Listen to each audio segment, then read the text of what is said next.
What's up, people? It's your boy Home Boom back with another segment of the Hold Up Show. And hold up, are we the guinea pigs to a social experiment meant for the world?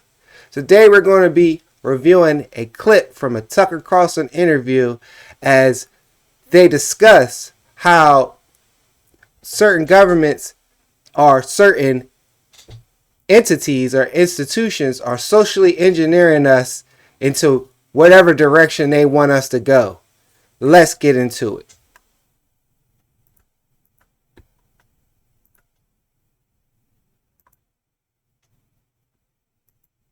You're making the hair on my arms go up because you're describing what's happened in our country. Yes. You're describing the 2017 Charlottesville march, the Nazi march. You're describing what happened on January 6th. You're describing the riots after George Floyd was murdered. You're describing the rise of rap music and drugs in our city and trainee story hour. You're describing all the trends in our country that seem to arise out of nowhere, whose net effect is to destabilize America, to fray the social fabric, to divide people from each other, to make them easier to control, and in the case of Trump's first term, to undermine the White House. What was done in this case in Bangladesh, and these leaked documents from the Gray Zone show this, a plan to destabilize Bangladesh politics. They sought the LGBT population to Bangladeshi ethnic minority groups and student groups. They turned around and they took U.S. taxpayer funds and they funded Bangladeshi rap groups to produce songs and music videos insinuating that people should take to the streets and do street protests. This is, for example,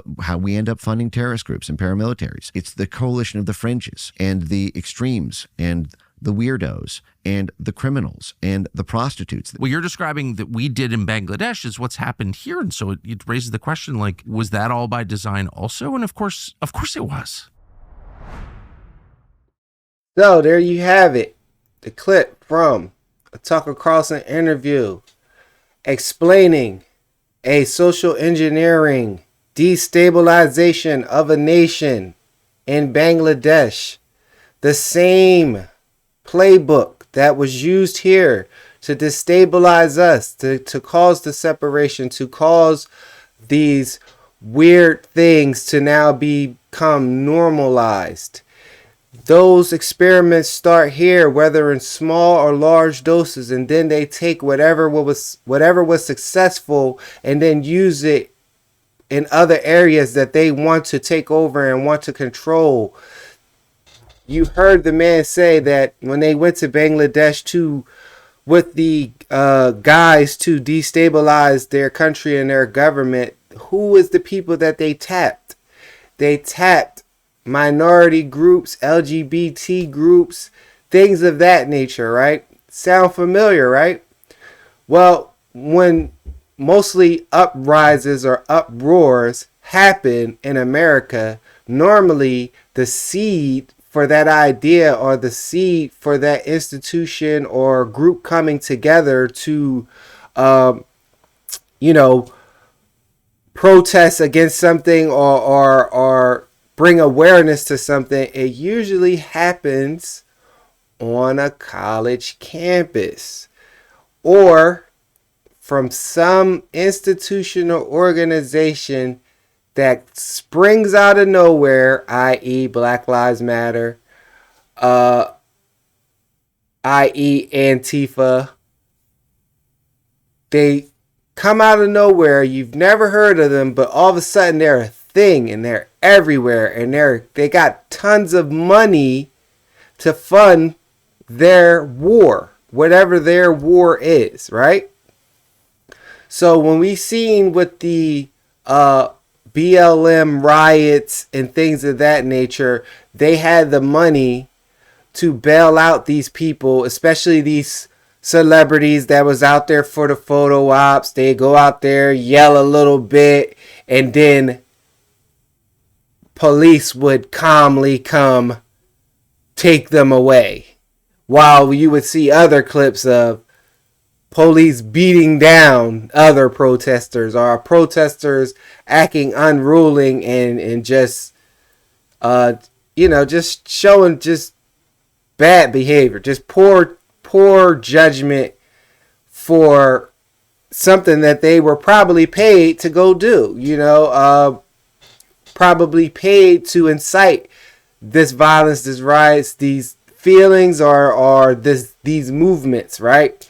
And they're always named or based under something that is actually you would think is beneficial, like Black Lives Matter. So if you to say Black Lives don't matter, or I'm not with that Black Lives Matter stuff, it almost immediately paints you out as a racist.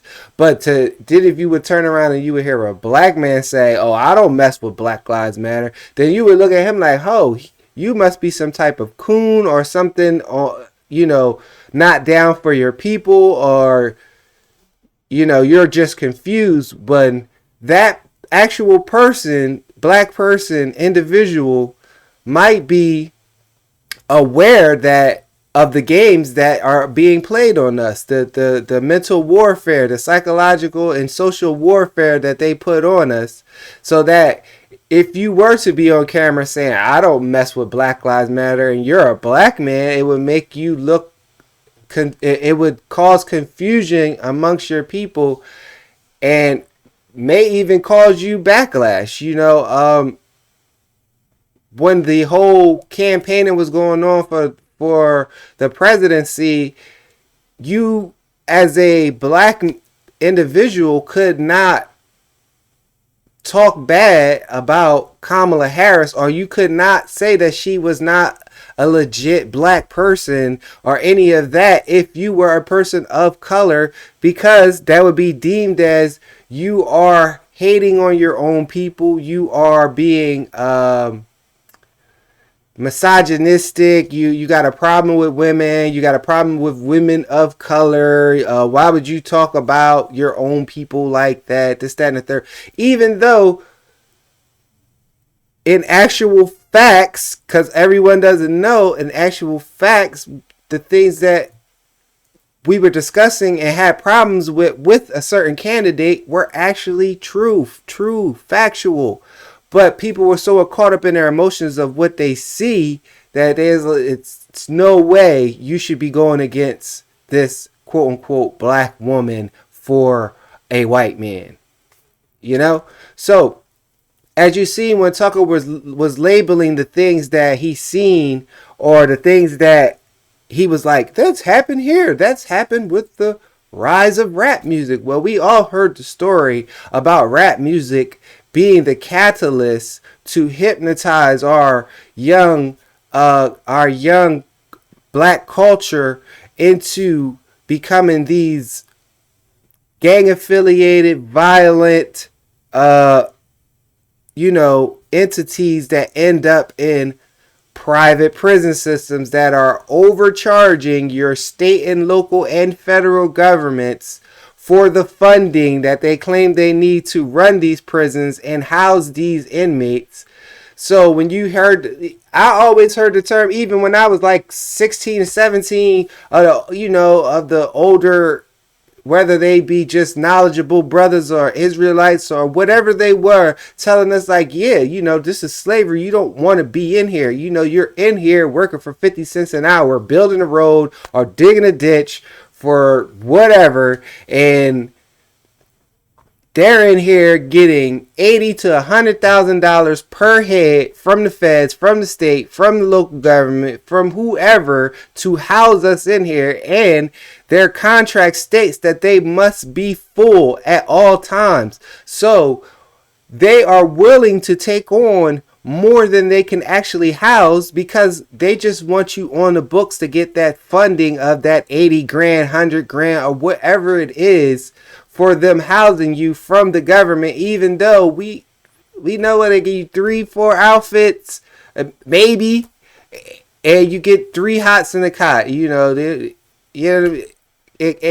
It's no way that it costs $80,000, $100,000 to house someone in a prison or whatever the case may be. So, also, when they was talking about the transsexual story hour and things of that nature, and with all the uncovering of what USAID was funding, they were funding a lot of these things. They were funding a lot of these social programs that were introducing stuff that we would deem weird in our childhood, as normalized, as we should accept these things, or we should allow certain groups or entities to influence our children however they see fit, and we're going to fund it, and we're going to finance it. It's crazy. It's crazy. It's crazy. So yeah, so when I see, like, when we all heard the story about this secret meeting about the rap music, and pretty much was basically like insinuating that the CIA and whoever was opening up all these private prisons gathered up all these music execs and told them, hey, we're presenting this to you so you could have stocks in these private prisons. You could benefit from these private prisons, but also we're going to need you to help with the social experiment of filling these private prisons. So, and we want to fill these private prisons with people of color. That's who they were targeting with this rap music. And at that time they said, we want you to sign nobody but violent gangster promoting acts. That's why it was a rash of just gangster music in the early 90s, because that's what they wanted to promote. They wanted you hearing murder, death, kill on the radio. How many times have we heard even the rappers, the mainstream, the top tier rappers of our generation or of present day right now say that they were influenced, or that they live by the codes or rules that they found in music from when they were a childhood. So me being 43, I know that I can think back and remember what I was hearing, and remember words and songs that I was singing in the car riding with my mom, and she would be like, turn that off, put on WDAS, put on that old school, put on whatever. I don't want to hear booty popping. I don't want to hear, I let the blicky off 1,000 times and splattered the whole squad and took out the whole crew. They don't, you know what I mean? If you're hearing that in your subconscious all day long, eventually, some of that is going to creep in, and it's the same thing with TV and with everything else. Before you seen somebody kiss on TV, it was like, oh my God, they're French kissing. Like, that's a little too risque. Or, or you seen a woman in a bra on a movie. It's, are they allowed to show that? Make the rating PG-13 or NC-17 or rated R because they're showing a woman in a bra. And you know what I'm saying? Are they simulating sex, even though it was a 2-3 second clip, but it was enough that we seen bare shoulders, or you know what I'm saying? So it was like, once they would introduce it, get you that initial shock, and then once you're over that initial shock, they would just start flooding all these other programs with these subliminal messages and things that are meant to divide, cause confusion, and destruction, to destabilize our society. So we are not thinking as, Americans in one tune of our culture. It is being invaded by numerous cultures or numerous practices or things that weren't introduced by us, or not originally a part of our culture, but a part of some other underlying things. Like, I always bring it back to a time when, when I was growing up, we were shopping, the baggy look was in, right? And I always would ask, my mom, or, some figure of authority, like, who said that bell bottoms was in this year? You know what I'm saying? Who bought that back? Who said, okay, this is the year that we're going to bring bell bottoms back and everyone's going to love them?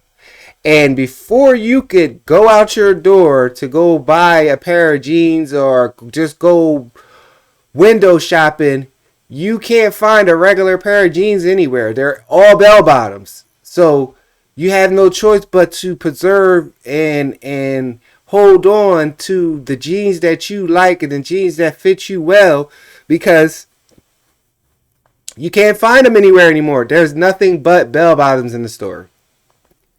It's the same thing. Who put out the call? Who put out the signal? And we're finding out that these agencies like USAID is some of the hidden culprits behind the funding for these ideas, and the jump starter, the one to put these things in motion. But I want to know who's in those buildings making those decisions. Who says, hey, we're about to start the LGBT explosion on people, and it's going to be everywhere, and we're going to put it in commercials, put it on TV, give them their own dedicated shows, drag story time with the kids at the library. Like, who thought all this was okay? Who gave the green light and said that's the motion we're going?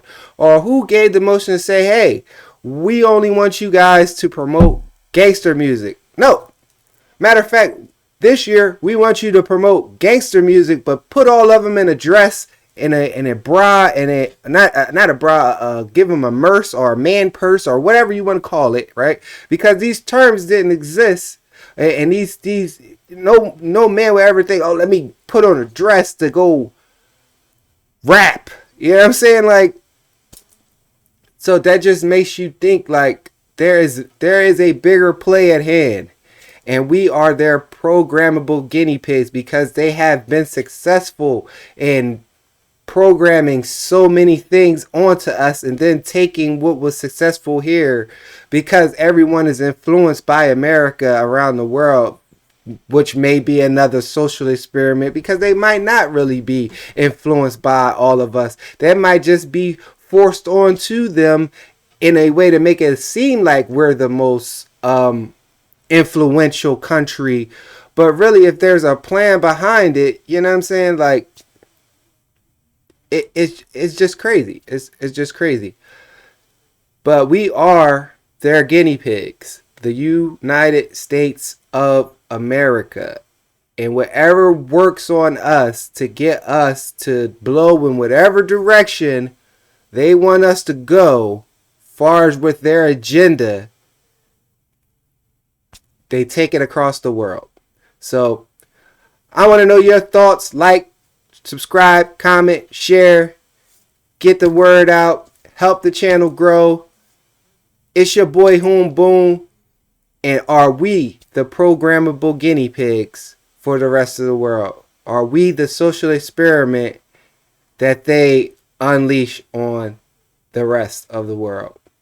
Let me know your thoughts. Hoom Boom. Hold up, and I'm out. Peace.